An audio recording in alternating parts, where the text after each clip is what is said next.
The Honourable Ms Curran. Mr President, I rise today to support this motion and to commend the Honourable Tung No MLC for bringing this motion to this place. For the benefit of Hansard and to mark this momentous point in history, I'd like to take a moment to acknowledge those who are in our galleries today. It's not often that these galleries are full, but rightly so tonight they are. So I take a moment to acknowledge you all here. Australia is a liberal democracy where exercising one's right of religion is a free choice. People are free to choose if they practice a religion, which religion that may be, and how they practice that religion. Mr President, not everyone is fortunate to have such freedom. It is a freedom that I believe we here in Australia take for granted at times. Having grown up myself under Sharia law in Saudi Arabia, a country where at the time it was forbidden to practice one's faith other than Islam publicly, yet I was required to wear an abaya in public, cover my hair when demanded to by Matawa religious police, and religious police were often accompanied by a police escort who could order the detention and arrest of violators, where stonings, lashings and beheadings were common, and where there was no freedom of speech, public worship or association, a place where the media, the internet was censored, and where there was a ban on public demonstrations and marches.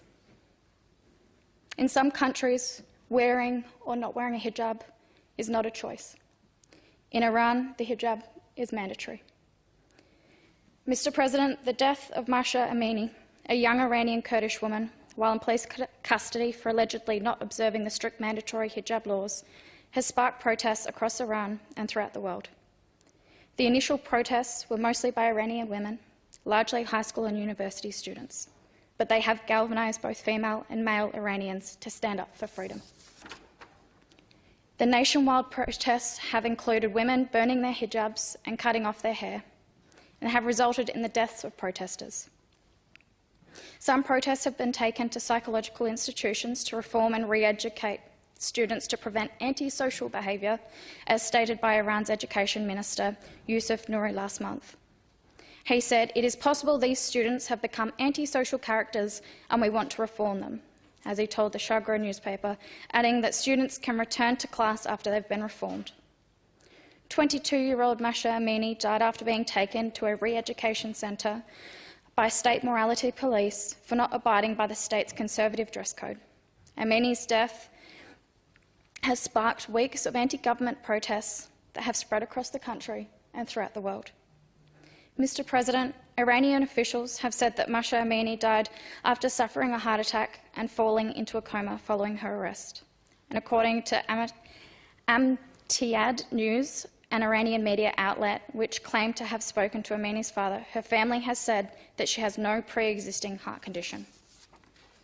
Mr President, these protests symbolise something far greater than the simple act of wearing or not wearing a hijab. It symbolises the freedom that Iranian people yearn for, the freedom that we here in Australia are so fortunate to have. So the next time that South Australians speak out against their government, or practice their religion, or choose what they may wish to wear, just remember how fortunate you truly are. Mr President, for many in our society, such oppression is unimaginable. As someone who has lived through such oppression, I can only imagine the courage that it has taken for them to speak out. So today my thoughts are with all those who are brave to speak out and continue to protest despite the consequences of protesting. They are a symbol of hope. They are a symbol of hope that maybe one day we will all share the same values and same freedoms that we here in Australia are so fortunate to have.